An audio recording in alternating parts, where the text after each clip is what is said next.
listening to Now Steaming. This is the podcast where we serve fresh, hot takes from the millennial Chinoy perspective. My name is Stan C, and as always, I'm having these conversations where we unpack our identities as Chinese Filipinos or as Chinoys with my collaborators, the co-creators of So Asian Comics, Kimberly Mas and Cedric Cheng. It's episode 6, guys. I'm really surprised that we're here, and we're recording this at a time when we've already dropped the first 3 episodes. So I think we better start off by just thanking everybody for the amount of support we've received on social media. Yeah, indeed. Actually, Stan, it's been an amazing week. Like ever since we dropped this, I've had friends whom I haven't talked to for ages. So So are they've they been really your friends? acquaintances, shall we say? I'm fucking with you. I'm fucking with you. Yeah, friends, acquaintances. So yeah, something along those lines. But yeah, they messaged me and they were telling me we should put up more of these episodes. So yeah, if you guys have been tuning in or have been following us for quite some time, thank you so much. Please do like and share us. Our page rather on social media, that's facebook.com/now streaming podcast. We're also on Instagram and Spotify, so don't forget to follow us there. It's been an amazing week. We had an interview as well. Stan, I believe you were also a part of this, like this, um, shall we say, milestone for all of us here. Yeah, definitely. So the three of us got contacted by the people at Mm. Chinoy TV, and they're producing a documentary that's set to air on CNN Philippines from July 24, and then 10 weeks after that. It's a 10-part series entitled Chinese by Blood, Filipino by Heart. And said, I know that this is a title that you guys came up with for So Asian Comics and Chinoy TV. Yes, this was actually way back in 2019 when we were asked to come up with a concept, a theme for Filipino and Chinese unity. So for me, well, this one stems from our personal experiences, like me and Kim growing up, right? Now we've had all these sorts of questions, of course. If something happens to the Philippines, will you side with China or the Philippines? We're like, no, even though we have very East Asian features, very East Asian faces, but our soul is Filipino.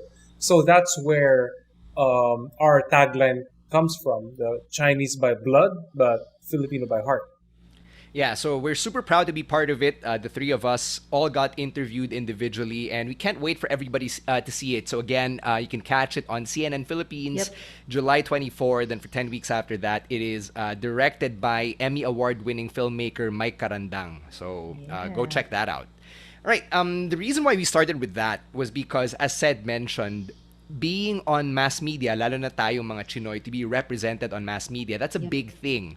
Especially because ako growing up, bilang batang 90s, I don't really remember a whole lot of Chinese Filipino faces on TV or in movies. Not until Mano Po. Like, before Mano Po came out in 2002, very rare na Yeah. makakita ka ng Chinoy. And even then, caricature siya of something like si Babalu, the late comedian. Yeah. He was part of Home Along the Riles. He's Chinoy, Babalutan, di ba? Si Babalu. Pero like, he was a caricature because people made fun of his chin. And he was always comic relief. So, yun. Do you guys remember any particular Chinoy faces that you would see on Filipino movies or Filipino TV shows na you would identify with kasi Chinoy before Mano Po came out? Actually, to be quite honest, I grew up watching a lot of Western stuff, so like a lot of cartoons. So I never actually seen anything Chinoy. Like what you said, other than Manopo, I've never seen anything like it. So yeah, looking at Manopo, all of the actors or most of the actors, they're not really Chinoy. So they're just famous Filipino actors who are trained to speak in Hokkien rather. Yeah, in So Minanhua. But Minanhua. the So accent's it's pretty not bad. it's not that accurate, pero alam mo yung it's a little piece of your identity in a movie. So it's kind of fascinating to watch actually. Actors actually speaking in Hokkien because you've never seen that on TV or on any series, in fact. So yeah. Ikaw said, did you grow up consuming Pinoy pop culture and were you aware of these things na parang, oh nga, no, parang wala akong kamukha na nasa TV? Was that ever something you thought about growing up? No, no, man. As a kid, I had no control over the TV. It was my brothers, and they would usually watch anime. So But Okay. it's just Doraemon, Cooking Master Boy, Ghost Fighter. But other than that, I wasn't familiar with any of local pop culture other than when it became a hit in my school. The first season of Pinoy Big Brother. Tagal na yun. Okay. That's Matagal Yeah, mid na. 2000s na. Yeah, so Yeah. you yeah. would have had to be a teenager. Yes, And when Big Brother came out, diba, a few years after that, that's when the teens came in, and then sina Kim Chu Yeah. were part of that cast. So we'll talk about True. that later on. Because I want to yeah. start from the beginning. And to Mhm. me, when you talk about representation of the Chinese in the Philippines in popular media, I think you have to start with El Fili, as in Jose Rizal's El Filibusterismo. Oh, Yes. way back Because then, yeah. that far back, because there's actually a Chinese character in El Fili named Quiroga. He's a Chinese businessman. He shows up in chapter 16, and very stereotypical yung portrayal niya. He's a Chinese businessman. He has a wife, and then the wife is being referred to as Indio, and she's locked in a room like most Chinese women. So very very degrading yung treatment niya of his wife. Very stereotypical. And it's funny because si Rizal mismo is also, he has Chinese ancestry. Yes, he Yeah, So does. yeah. for him to antagonize a Chinese character and really stereotype into someone like Quiroga has always been weird to me. And I think na it's really a function of yung time na yun eh. El Fili came out in 1891, 5 years before Rizal got executed. So nung time na yon, 'di ba, Spanish occupation, they put the Chinese in the parians, 'di ba? That's part of our history. Said your eyes are widening. I don't know if you're hearing about this if it's because you're hearing about this for the first time. No, just remember vague like history lessons from back in high school. So it's bringing back memories of my history teacher. So go on, Stan. Right, right. Yung Chinese community, di ba? The early Chinese communities in the Philippines, lalo na yung mga immigrants, basically the generations that came before us, they were put in these parians because the Spanish were threatened by the Chinese businessmen, di ba? So that really is one of the reasons why yung community natin, yung mga Chinoy, are very insular in nature.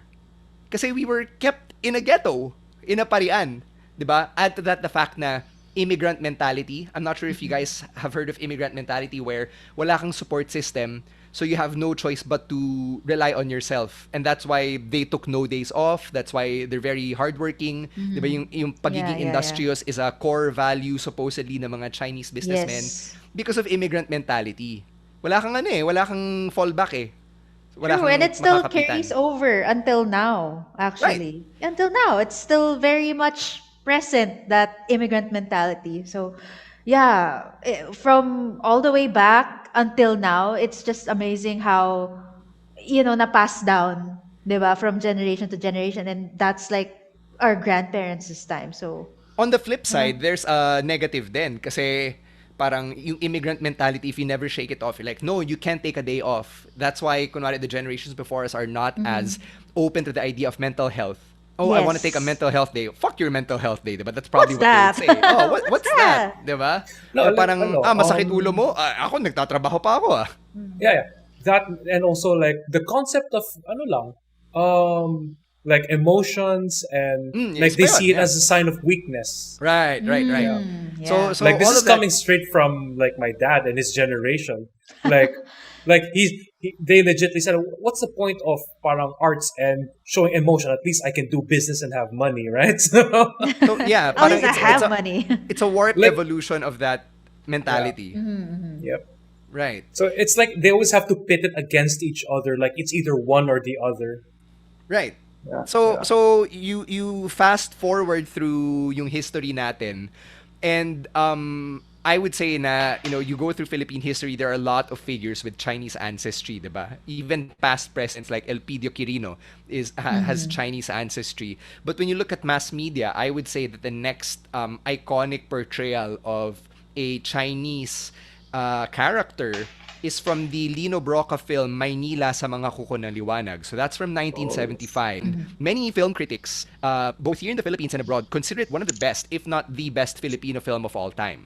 I didn't say that, they did. So yun nga, a lot of people love Maynila sa mga kuko ng liwanag.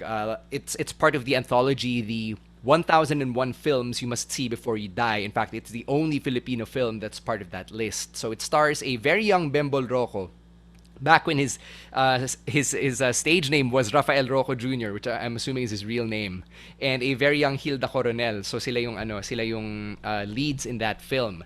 And it's very interesting that the bad guy in the film is Atek, a Chinese businessman. And from the way he's characterized, para siyang FOB or fresh off the boat, diba? Yeah. From his name, Atek, which is super Chinese. Even yung features niya, 'di ba, super thin, gaunt yung face, the way that he talks, 'di ba, yung syntax niya in Tagalog, it's very stereotypical immigrant. The way he treats the main muse in the film, like Si Ligaya, yes, yes. talagang locks her up in cannot leave the house. Right. Very Yeah. traditional, right? Right, very traditional. And they even portray Chinatown to be the center of the story kasi yung setting ng bahay ni Atek, which is above yung store niya, yung Chuatek Trading. Yes. Very Chinoy actually, di ba? Yeah, very, very- That trading. Yeah. it's very Chinoy, I'll give them that. It's even set in a corner, the corner of Ongpin and Misericordia. So Misericordia, that's the old name of a street in Binondo. Yep. I believe it's been named to like Santa Misericordia. What the fuck is its name now? I don't know. Hindi ako taga Binondo, so hindi ko siya kabisado. My parents will probably get mad at me when they listen to this. But it's on the corner of Ongpin and Misericordia, and the first shot in that setting, you can hear traditional Chinese music. I'm not sure if you noticed this, Ed, in your I did. viewing of the film. So I asked my parents, kasi my parents laking Binondo sila eh, and this was set in the 1970s because the movie came out in 75. In the 70s, when they were growing up in Binondo, tinanong ko, would you hear like, random Chinese music just playing loudly on the streets, either from the homes or from the stores? And they're like, no, that's not the case. Although now, like Kim, you remember recently when we went to that area as well. We would sometimes hear traditional Buddhist music playing, right? You remember? Yeah, actually, Yeah. in certain corners or Yeah. certain streets, there are people playing traditional Buddhist music. It's still actually there, but Like I wouldn't Buddhist say chants, it's yeah. everywhere. Buddhist chants, Buddhist. But it's rare. I think but it's rare. temple. It's rare. It's temple music. I think that's what you call it. Okay. Temple music. Sige. I checked it. Misericordia is now known as Tomas Mapua. T. Mapua. In Santa Tiki Mapua. Okay. Okay. So yun para wala na magagalit. So ang daming stereotypes. Said you mentioned the way na Atek treats Ligaya na parang sex slave niya basically si Ligaya. Yes. Like he locks her up, hindi niya pinapalabas, 'di ba? Hindi niya binibigyan ng pera. It's very unsettling to watch. So even a dark movie. even yung sorry, go Seth, go. No, you go. It's a very dark movie. What you were saying, Stan? Yeah, it's a very dark movie, and see, Atek actually doesn't really get mentioned in the film until like an hour and a half into it, when Ligaya tells si Julio Madiaga, yung character ni Bembol Rocco, about her experiences under him. How he got her from a brothel, and then he saved her, basically saved with air quotes kasi he paid for her freedom, but in exchange for that, she became his personal sex slave na. And then, yung baby, nagka-baby sila, may yaya yung baby, bantay sarado siya, and he's very violent towards her. So, puro negative. Di ba? Yeah. Yung descriptions. And then, at the end, Atek kills Ligaya. Like, it's heavily implied na siya yung pumatay kay Ligaya because she tried to escape. So, parang nagkaroon ng physical struggle, and then he kills her. And then, in the end, si Julio, in a fit of rage, also kills Atek. So, it's not a happy story, not a happy ending at all. So it's very problematic to me looking back yung character na yun kasi it really paints the Chinese in such a bad light, especially considering yung context ng film. This was in the 1970s. And what was the big thing happening in the 70s? Well, back in the 70s, these are just secondhand stories, all right? Like from my elder relatives and also from my longtime like family driver who also lived in that era. Is it true? Like there used to be some sort of like a rift before with the Chinoy community, and then the the rest of the other population. For example, there was like huge fires before in Chinatown, and that they had to pay the fire brigade to put out the fire. So what happened was they formed their own like Chinese Filipino fire brigade because of that. I'm not sure about that. Hindi ko Yeah. masasagot yun because So obviously I didn't come from that time. But the answer I was looking for was fucking martial law, guys. oh yeah, in there martial law. Yeah. Martial law was the big thing. Yeah. Like that. That's the fucking context, right? Like there's a scene in the movie where there was a rally, Yes. anti-fascist rally, diba? Yes. So martial law was the big backdrop of that novel and that film. And what a lot of people from our generation don't realize is that yung parents natin or maybe the generations that came before us, 'di ba? Naturalized Filipino sila, hindi tulad natin na natural born. And that's a Yeah. big thing because in our history, when during the martial law era, it was former President Marcos who actually expedited the process of getting yung previous generations become naturalized. Because before that, they were aliens. They were technically aliens kasi they were Yeah. Chinese citizens. Like my dad was a naturalized Filipino. So I don't know if you know this. Like one of the reasons why there is a strong pro Marcos or Yes. Marcos friendly I sentiment was in the about to Chinese say. community I was about to say because is because of that. yeah, because of that, like Na-legitimize sila. That's why they can live here. They can the, own the property. They can set up common business. the common story here was that Marcos uh parang during his time now, that's the reason that was when they started to prosper in their Right. business because of that. Because they became Yeah. legit. Yes. Right. True, So true, true. and then I'm So like, You're it not makes the sense. only one. You're not the only one. Actually, even my parents, my grandparents, they would say the same thing about the 70s or like the martial law it was era. the good All good times, things, yeah. The They the golden romanticize age. it. They Yes, they Yes, romanticize it. romanticize it. exactly, exactly. But And then you know, for better or for worse. Well, a lot of worse. But Ay, so nako. so to connect it to present day social Yeah. political Philippines, it's also one of the reasons why a lot of people from our community are pretty okay with status quo, pretty okay with this admin because of the iron fist shit. 'Di ba? Parang Rolls ruling eye. things with a Rolling ruling eyes. things with an iron fist, ruling things na ganyan because it reminded them of back in the day, 'di ba? Yeah. Kasi like when Duterte was campaigning back in 2015, 2016, he was also saying na idol niya si Marcos, 'di ba? So you know, you say that name, it triggers these emotions na from Yep. the community. I'm not saying that all Chinoys or all Chinese Filipinos are supportive of this brand of politics. I'm just saying that may roots siya in our community's history. So, add to all of that backdrop, the fact na si Atek is the embodiment of capitalism. Diba? Because he has a store, he makes money Yeah. compared to Julio Majaga, who's literally so poor, so dirt poor that he doesn't have money at all. Diba? He Parang had to it sell makes, his body. yes. It makes him such a tragic figure compared to this antagonist na walang redeeming quality whatsoever. What did you think, said watching this character, si Atek? Sobrang irredeemable, and, you know, just a Chinese guy na parang you just hate him because he's such an asshole. Well, first of all, I don't. I'm pretty sure that even during that time, not all Chinoys were like him. But I wouldn't be surprised either if Atek was somehow based on real life examples during that time. I wouldn't be surprised if like either way. Yeah. Yeah, I wouldn't be surprised either. I would say na I guess the portrayal is based on stereotypes nga. Yeah. Stereotypes. Yes. And looking at the crew behind the writing, not a lot of them were Chinese Filipino. Diba? The actor who played him, Tommy Yap, I have no idea if he's still alive.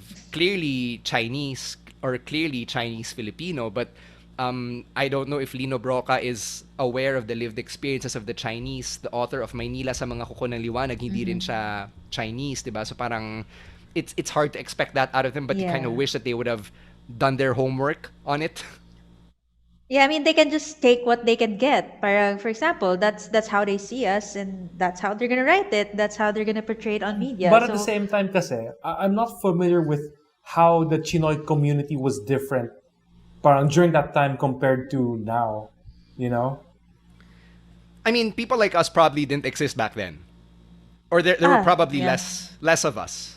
Diba? Uh, Yes, more of the Just people who practical, are you in gotta the live. practical status quo. Yes, Yeah. agree with Oo, that. kasi yung second generation immigrants, 'di ba? They were raised by the first gen, which is Mm. talagang we gotta tighten our belts.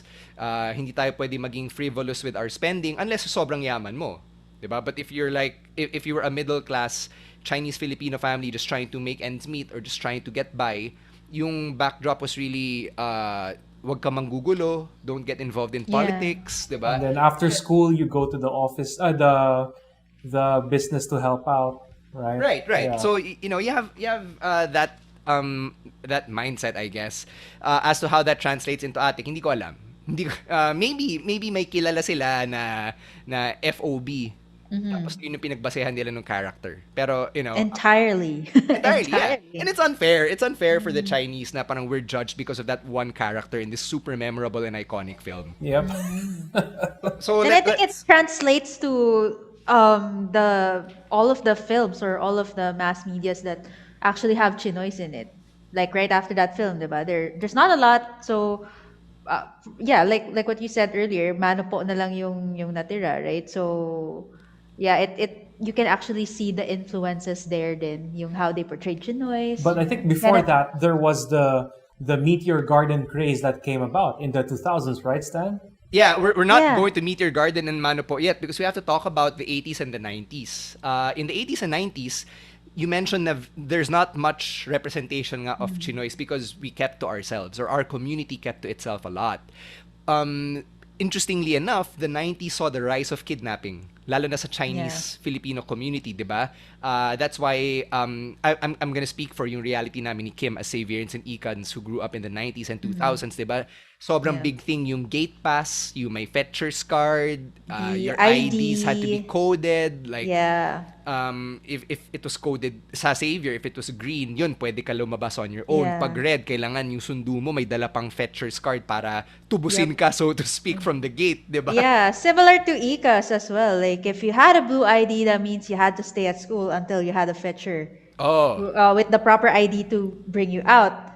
So if you had the blue ID, you weren't cool. And Oh. if you had the orange ID, yeah, yeah, if you had the orange Totoo, ID, you totoo, can go totoo. out freely. Like Right, right, you can right. just go to Ash Creek or go to Green Hills. Nobody cares.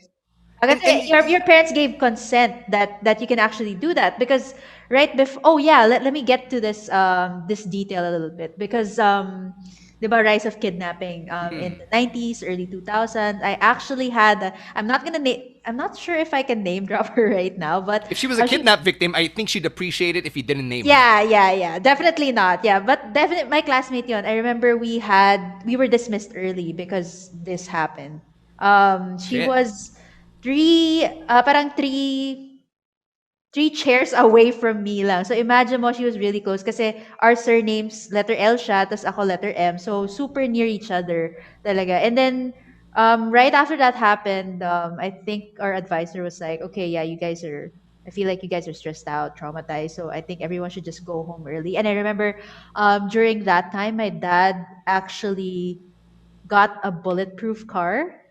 Yeah, I Wow. remember. Yeah, it was that bad. Like bulletproof car. I had a driver, then two yayas with me in the car, and I had a younger brother who goes to Xavier as well. So, I remember it was a time of fear because every time they get me, I had the blue ID. So whenever they got me, diretso car kagad. Like I can't go elsewhere. Like I can't buy food or whatnot. If I wanted to buy food, my driver has to get it or the yaya has to get it. But other than that, like it's just school, then we go straight home. And then there was one week I remember um classes were I think we were dismissed early or we were just told not to go in if we didn't feel like it because that was the time na my classmate was missing for like I think a few weeks yon until Shit. okay na. Yeah.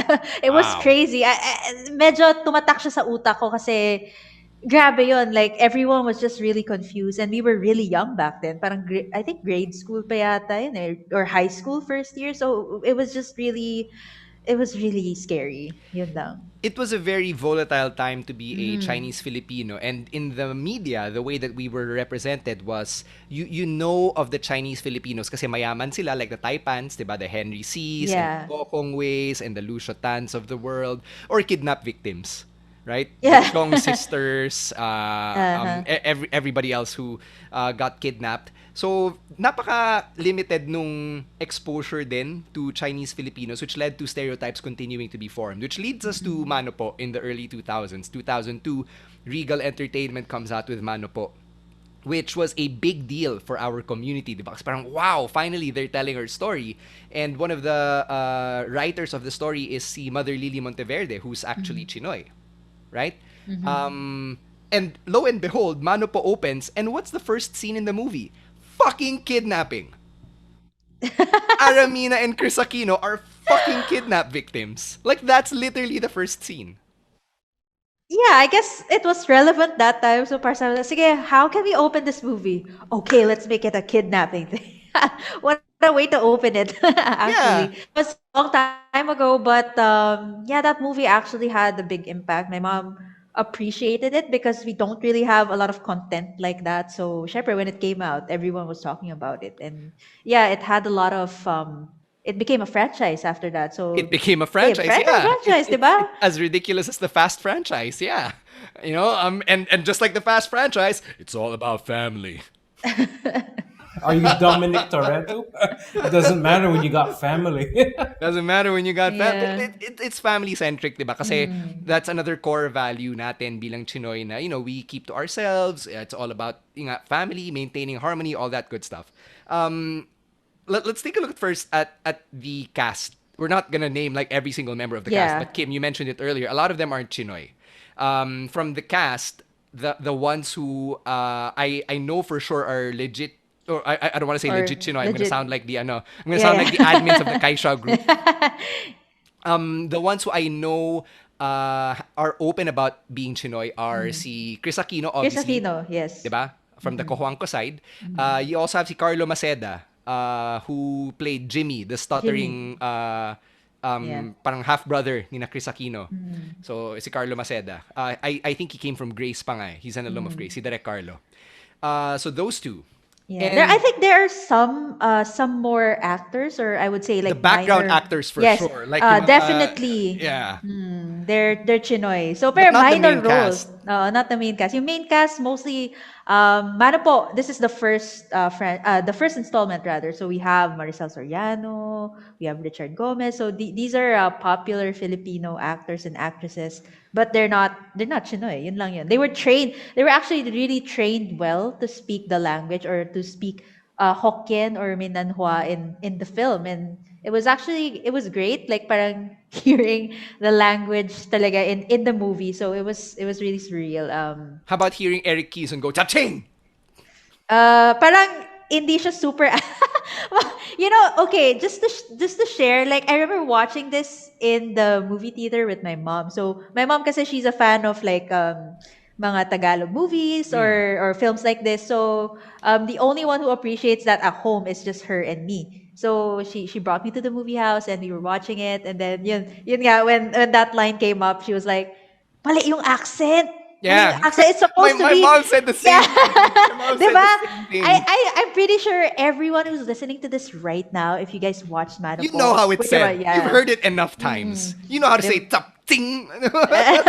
With the right tone, yung Right. right lutong, diba? So my mom said, yeah, every time she would watch Manopo, and then if there's a Tagalog or parang Filipino actor that says it wrong, sabihin niya, "No ba yan? Ba't hindi sila nag-cast ng Is yung this also Chinoy talaga?" the movie where there was that grief scene, Stan, Emerson Bolo? Yes, yes. Yeah, Yun, this one. yes. Yes, yeah, Yun, yeah. yun, yun. Yeah, that's Fucking Sorry. Emerson Bolo is iconic in my household. Like, that movie came out in '02. It's 2021. We still fucking laugh about it dito sa bahay. still relevant, guys. Still. Dude, whenever we can make fun of it and insert it in casual conversation, Emerson Bolo. Sobrang nakakatawa pa rin siya. Sobrang benta pa rin. And like, I've got a notebook. I was taking down notes during my rewatch. And I was really waiting for that scene. And when it happened, I fucking cracked up. And then I wrote in my notes, Emerson Bolo. Lol. Still relevant. Still relevant, guys. Okay, let's dig into some of the stuff we have to say about Mano po aside from fucking Emerson Bolo. Bolo, yeah. So, Sorry, guys. okay. Sorry. So Aramina's character, si Richelle, she's the central character kasi Yeah. she's the shobe, she's the black sheep, and her outfit choices were very weird throughout the entire film. Kasi Yeah. through the first half of the film, she's mostly in black, which I felt was a conscious choice kasi nga black sheep, 'di ba? And then 'di ba sa culture natin, oshak is not respectful, boleso ka kapag dilitsing oshak, 'di ba? If you're wearing black. So there's that. Sorry. I'm wearing black right Was now. that song from Metal 168? Yes. Mang ting oshak, ting ang shak. Yeah, Iba naman yeah. yun, iba naman yun. Got the reference. But like the Aramina character, si Richelle, throughout the film, she ends up wearing more cheongsams as the film progresses, which Yep. is super weird. Kasi like contemporary Chinoys don't wear cheongsams. I don't know Yeah. about you, Kim, but like I don't wear a cheongsam in my everyday life. Like I got booked for an event once for Chinese New Year, and the handler was Yeah. like, "Oh, ano, cheongsam na lang yung outfit mo, di ba meron ka nun?" I'm like, "No, asshole, I don't have a fucking cheongsam." Yeah, and they would actually say, "Oh my God, why aren't you Chinese? Aren't you supposed to have a cheongsam?" Yeah, I've actually, I mean, as you guys know, like you've heard our previous episodes, I've been doing some hosting as well. So I've been called for some Chinese New Year events as well. So every time I would ask them, "Okay, so what's the dress code?" They would tell me, "Basta cheongsam, anything red or cheongsam." That's it. That's the only dress It's code. I so said, weird. Yun nga, I mean, I don't keep I actually own, I have one cheongsam that doesn't even fit me anymore. So I had to get a cheongsam for last year's Chinese New Year hosting. So Like, is this what non-Chinese people think of us? Now, we have closets and closets of fucking cheongsam. yeah, it's not like that, So guys. it's So, kind of okay. ironic that it's I- usually the non-Chinese who are telling you to wear traditional Chinese. Yeah. Yes! Diba? Like, why? It's ridiculous. It's ridiculous.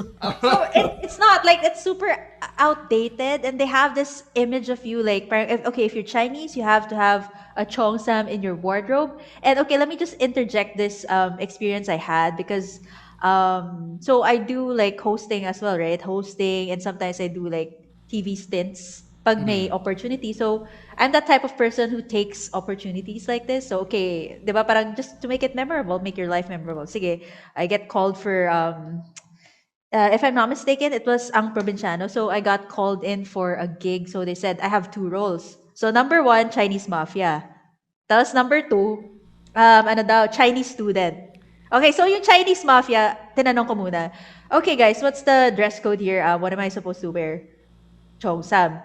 Eto, sabi na, cheongsam, anything red. And I told them, hindi na kasha yung cheongsam ko. I only have one cheongsam. Sabi na, "Are you kidding me? Isa lang cheongsam mo. Di ba dapat marami yan sa wardrobe nyo? 'Cause you Marunong wear-" ka pa sa akin. Like, wow. I had to actually borrow a cheongsam pa for that. I mean, Chinese Mafia, sige, okay, gets go what you're trying to portray there, fine. No, but it says a Cheongsam. lot about how people Diba? view Chinese na parang if you're not A-typan, if you're not anak mayaman, if you're not super smart, you're probably a fucking gangster. Yeah. Wala bang diversity? Wala. And for a walang show iba, like diba? Provinciano, that's nationwide, right? Yeah. And current. It's Yeah. still Correct. running. It's still running. Yeah, still running. So, it's really frustrating. And then, okay, ito, diba, I had another role. So, ano daw ito? Students, Chinese students. So, sabi ko, okay, dapat, uniform, Ika uniform ba to? Or any old uniform? Can I use that? And they're like, "No, cheongsam." And I'm like, "Bakit cheongsam? We don't wear cheongsam to freaking school." Sabi, "Di ba Chinese school ka? Di ba cheongsam?" And I'm like, "No, dude, are you kidding me?" I'm so sorry to the To burst your production bubble. team of that's not how it goes. Like, we don't wear cheongsam to school. Sabi, "Di ba Chinese school, dapat cheongsam?" I'm like, "No." Wala ba kayong Chinese uniform? I'm like, "No." We just wear regular, whatever everyone is wearing. So they just think we have like this massive collection of cheongsam at home. So, No, that's not the oh, case. Okay, well, hindi talaga. let's move on. I think they get the idea. Na no, we don't have fucking cheongsams. So the film also does a very good job of highlighting things na parang true to life for us Chinoys. For example, si Jimmy nga, yung character ni Direk Carlo Maceda, was being emasculated by the character of Maricel Soriano, si Vera, because he's kasi half-brother lang siya. So hindi niya kinoconsider na totoong kapatid. Pangalawa, because he's a male struggling in a creative field, which is photography. Did you get that, Kim, in your rewatch? Diba? As a fellow Yeah. creative na parang, shit, parang pinapatamaan ako rito. Di ba si Yeah. yung character ni Vera, tiger lady, successful corporate woman, all that crap. Yeah, parang everything na a Chinoy is, quote-unquote Chinoy is supposed to be, di ba? Yeah.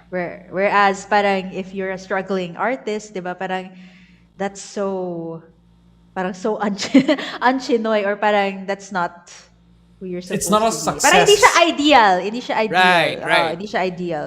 Very patriarchal values, 'di ba? In how si Eddie Garcia, yung character niya, he says in Chinese na parang Chinese women only for Chinese men, which is ironic considering ni asawa niya in the film si Boots Yeah. Ansangoa Pilipino, parang Exactly. hypocrite, double standard. Hello. Which by the way happens in real life. This our fucking reality, right? Si Gina Alahar, who plays yung asawa ni Tirso Cruz III, she says in one scene, kailan ba ako kumontra sa papa mo? Kung yun ang gusto niya, wala akong magagawa. 'Di ba? Again, very patriarchal nature ng society, 'di ba? Na nanay siya, asawa siya, pero wala siyang voice. And then si Vera, she only has the voice because hindi nire-recognize si Jamie and because atsi siya. Kaya ini-invalidate niya yung experience ni Juliet, si Chris Aquino, and si Richelle, yung Shobe. Ano pa ba? If you remember the scene where yung character ni Ami Austria, si Linda, is part Yeah, of the Auntie rally. Linda. Yeah. The People Power rally, di ba? In the 80s, kasama niya yung boyfriend niya, si Tonyo, played by Alan Paule. It's rare for Tsinoys to be outwardly political. And 'di ba, yung kinontra siya agad ni Eddie Garcia, sabi niya na Yeah. parang wag kang makikigulo. And then in-explain in the voiceover ni Aramina na through the years, the Chinese would be friends with every political party, Yeah. would not pick a side, which is accurate, 'di ba, to Yeah. their credit. I think until now it's still very much it's still kind of like that. I mean not to all Chinoys but some Yeah, yung parang voice over, I took this down. Ganito lang ang nakita nilang paraan para mag-survive ang Chinese community sa Philippines, which Yes. goes back to immigrant fucking mentality. Right? Na parang I don't want to rock the boat, you know? I just want to make my money and I just want to live. So, you know, we're status quo. status quo, 'di ba? Tinatanong pa ni yung character ni Chris Aquino kay Aramina, mababago ba yung buong mundo pag ginawa mo yan? Mawawala ba lahat ng droga? Diba, these are questions that we fucking grew up hearing. Yes, exactly. Like, where if you go there, will you actually make a change? Like, you're just gonna march. I mean, if they're talking about the People Power Revolution or any other rally, you would always hear your parents say that don't go there. You won't actually make a change. If you go there, delikado yan. Parang, anong Oh, dude, when I went to mapapatunayan mo, UP, di ba? when I went Oh to yeah, UP, I'm actually curious. my parents and my uncles and aunties, even my ama, they were all very apprehensive. Syempre, you know, safety, di ba? And then Yeah. there's the image of UP na supposedly factory ng mga ralista, supposedly marami raw drugs na ginagawa doon. Putang na, equipment nga namin, di upgraded eh. May pera ba kami para gumawa ng lab ng shabu or whatever? Like, come on. But UP in recent years has had more Chinese Filipino students na. Over the years naman marami kasi like I was part of the Chinese org and you know I saw Yeah. them, the alumni through the years. Marami sila. So it's not like parang you were on an island just because you went to UP, but that's beside the point. There's a very powerful exchange in Mano po between yung character ni Maricel Soriano and yung character ni Richard Gomez. You know what I'm talking about here, Kim? Yung pinopoint out ni Goma na napaka self-loathing ng character ni Maricel as a Chinese Filipino. Na parang, bakit nandito ka pa kung sa tingin mo na kami mga Pilipino, ang tingin lang sa inyo pera? And then yung reaction ni Maricel Soriano was, layuan mo na lang kami. Eto, 5 million. Like she was outwardly extending the check. Yeah. Parang she's arguing na, di ba yun na naman gusto nyo? Di ba para sa inyo pera lang naman kami? And then sabi ni Richard Gomez, dito na kayo pinanganak, lumaki, naghahanap buhay, Pilipino na rin kayo. And I'm like, wow, like, Very yung advanced. hugot, di ba? Diba? Yeah. From the Filipino. And then si Maricel Soriano, napaka-defensive nung stance niya. Sabi niya, bakit? Tinuturing nyo ba kaming kagaya nyo? Sa bawat 10 na kinikidnap, ilan bang Chinese? And I'm like, putang ina, that's a great counter-argument. Right? Kasi that was their lived experience. So, I will give Mano po that. Like, that scene was so powerful. Probably my favorite in the film, aside from Emerson Bolo. Still funny. So to their credit, they get some things right, but they also get so many things horribly wrong. Like for example, namatay yung ama ni na Maricel Soriano, si Butsan Sonroa. She Yes, dies, yes. no? And within days of her dying, Aramina's character wears a red cheongsam. And I'm like, putang ina, paano ko pinalabas ng bahay na ganyan yung suot mo? Like, I know you're a fucking black sheep, but like, you loved your ama. I'm pretty sure you wouldn't want to disrespect her death by wearing fucking red. Like, who approved this shit? Seriously. Yeah, I know. That was like totally out of no. I mean, gets ko yung the opening scene. She was actually wearing something red. Yung medyo revealing yung back, right? Like Oh, yung we kay could see her Loka. butt crack. Let's just Yes. call it like it Yeah, is. okay, yeah. I had to sugarcoat it pa, but yeah, okay. That scene. Pero I was actually, yun, I was also surprised with that scene na parang, okay, what happened here? And Kamamatay lang yeah, na ama, naka-red na agad. exactly. Tapos she had a very close relationship pa. Throughout the entire film, it was shown naman she was close to her grandma, she loved her grandma, and I'm like, okay, ano nangyari dito? Like I'm not I just want to be clear, ha, baka mamaya anyone might misconstrue. I'm not taking a shit on Regal Films or Yeah, like yeah, yeah, Mother yeah. Lily or whatever. I just want to know, how did this get approved? Parang like it's pretty basic na, you had a close family member die and you're gonna wear red, and how is that accurate to the Chinoy life, diba? So there's that. There's also the 80th birthday scene that you mentioned at the start, Kim. Yeah, yeah. There was an operatic performance. So, Yeah.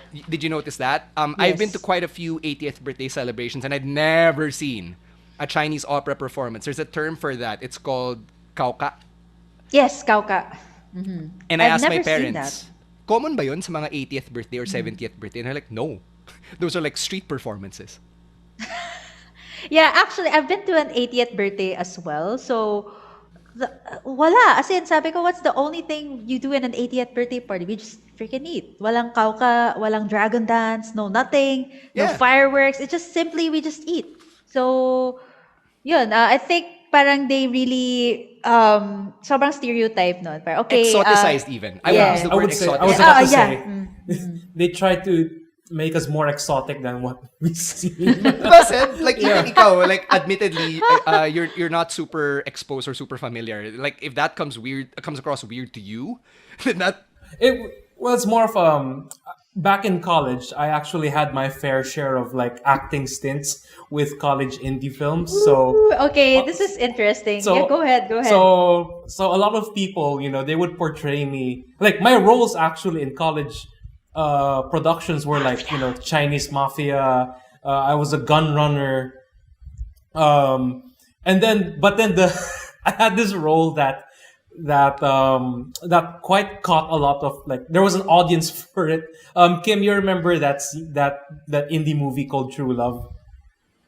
Oh yeah, I remember that because And I know the people who starred in yeah, that film so as well. So one of them was you, and so I my, actually my watched roles it. my role in that movie was like strict Chinese dad. So if my role wasn't like the Chinese mafia, I would be the strict Chinese dad who would tell the main character who isn't Chinese to like get off. Like, So there's go. only two options: either you're the Chinese dad or you're part of the mafia. Yeah, Or- just to make it entertaining. one last note on Mano po before we move on. I also have to point out the funeral scene ni Ama, and how there were people playing classical Chinese instruments. I don't know about you guys, but I've been to quite a few Chinese funerals, and I never seen a fucking erhu being played at a fucking funeral. Doesn't happen. I've been to So, one. Okay, never seen that. yun lang. Mano po became a franchise, as you guys mentioned. I think I stopped watching after the fourth or the fifth one. Some more ridiculous than others, like Ako Legal Wife. Like really, we're gonna really hammer home yung poor syntax as a stereotype. And I asked a TV writer who I'm not going to name. Okay. This TV writer has worked on many projects for the big networks. And she told me na the reason why, in the case of Manopo, for example, or My Binondo Girl, which we'll be getting to in a bit, heavily relies on stereotypes is because it's still portraying a minority, in air quotes, that doesn't get a lot of portrayal. So parang to them, you have to double down on these stereotypes because this is what's familiar to the audience. Na hopefully, you introduce this group to them, and then you bring in the more progressive view of these people. Yun yung sabi niya sa akin. And when we were having this conversation as friends, I was like, I think I disagree with that. Sabi ko, parang you don't have to double down on these stereotypes just to introduce these people. If you're going to introduce them, you might as well start from scratch. What do you guys think? Yeah, I think you should just introduce them as is. Because if you're gonna try to paint a picture, then say, okay, eto pala sila. It's kind of confusing, diba? Parang, okay. No, it's just I'd more of, rather, yeah, it's just more of like Chinoys have been here for centuries, so parang I don't think there's the need to portray us in a stereotypical way just to make us look quote unquote familiar with the audience. But maybe it's because we've been dabbling on these Chinoy stereotypes for too long that people got used to it. That yeah, but it became the norm. Yeah, that became the norm. But that's not true. Like for me, to show writers, script writers, just do your research and just portray Chinoys as they are. Like just remove all of those exotic traits that don't even happen in real life. Because Well, you have to do your research. That's where the research comes in, diba? That's where the importance of diversity in the writers' room comes in. If you can't have a director or an executive producer or a producer being from that group that is being portrayed, then have someone from the writers' room be from that group so they can accurately portray them. This is what's happening in the U.S. with like the Black Lives Matter movement, people pushing for more inclusion in writers' rooms. So maybe here in the Philippines, it's also time for Yeah. something like Yes, that. because Yun it lang. also affects like our day-to-day lives, right? Like whenever you go to some new workplace or whatsoever, and then Yeah. people only know you based on the movies they watch Movies, here yes, locally. So because it's what influences them, exactly, diba? and then they Pero will that's ask what you we all of see. these weird questions and assume that It's you're not like even this true. and that, right? Right, So, right. right, Cedric, you have a lot of cheongsam at home. No, I've never worn a cheongsam in my life. Right. There's also a larger point na hindi ko na alala until just now. Yeah. And that's Mano po, for all of its good and all of its not so good, also just portrays a small fraction of the Chinoy community, and that's the Taipan. Yung family ni na Eddie Garcia in the movie The Go family, these are rich, powerful Chinoys. And while they do exist, I just named some earlier, not all Chinoys are like that. And that's what a lot of people keep forgetting, na parang hindi porket Chinoy mayaman. But for me, personal experience growing up in Xavier, na ang daming mayamang Chinoy, I also thought that lahat ng Chinoy mayaman. And I used to get shocked when I hear na parang, oh, you're Chinoy, but you're not well off. Yeah. That was my worldview, and it was reinforced by a film like Mano po. What more for the non-Chinese who are not Yeah. familiar with that nuance?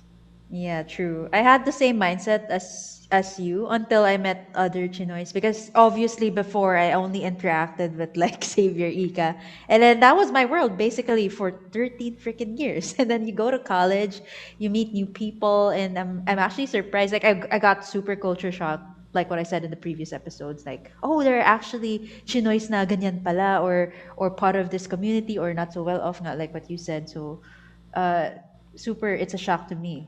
Yeah, super, super, diba? So, yun. Just some takeaways from a rewatch of Mano po, which yung nga turns 20 years old next year. Imagine that. Ew.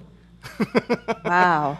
It turns 20 years old next year, but Yeah. for all of its faults and for all of the things that it did get right, Mano po was important for representation, for Chinoy representation in mass media. We're going to end this part of the conversation here. We're going to get to the next phase in our next episode, so watch out for that. We're going to be talking all about Meteor Garden, which Kim alluded to earlier, and how important that was for us as Chinoys. We're going to get into the rise of the Chinito and Chinita archetype in front of the camera. And we'll talk about My Binondo Girl, my favorite teleserye of all time. Favorite air quotes. We'll talk all about that in our next episode. For now, though, please follow us. It is Now Steaming Podcast on Spotify. Every follow goes a long, long way. Facebook and Instagram at Now Steaming Podcast. On Twitter, it's much shorter. It's at Now Steaming Pod. Individually, here's how you can follow us. Let's start with Ced. All right, you can just follow me on Instagram. It's Cedric C Cheng. C just my middle initial, and you can also follow us on Facebook as well. Now Steaming Podcast, and do follow our comic page, So Asian Comics, on Facebook. How about you, Kim? Yeah, right. So I think Sed mentioned the comics part, so I'm gonna do mine. That's at Kimberly Mass. I'm on Facebook. I'm on Instagram, and I also have my personal website. So if you wanna check out what else I'm doing in life, that's www.kimberlymass.com. So that's it for me. As for me, you can check out everything I do, especially my voiceover work for commercials and AVPs and all that good stuff, at underscore Stancy on Twitter and Instagram. On Facebook, it is Stancy Online. And we'll catch you in the next episode where we get into the next phase of Chinoy representation in Yep. Philippine mass media. For now, though, on behalf of my co hosts, Cedric Cheng and Kimberly Mass of So Asian Comics, my name is Stan C, and this has been Now Steaming, where we served some fresh hot takes from a millennial Chinoy perspective. Don't forget to stay safe, mask up, register to vote, and get your vaccines. We're out. Peace.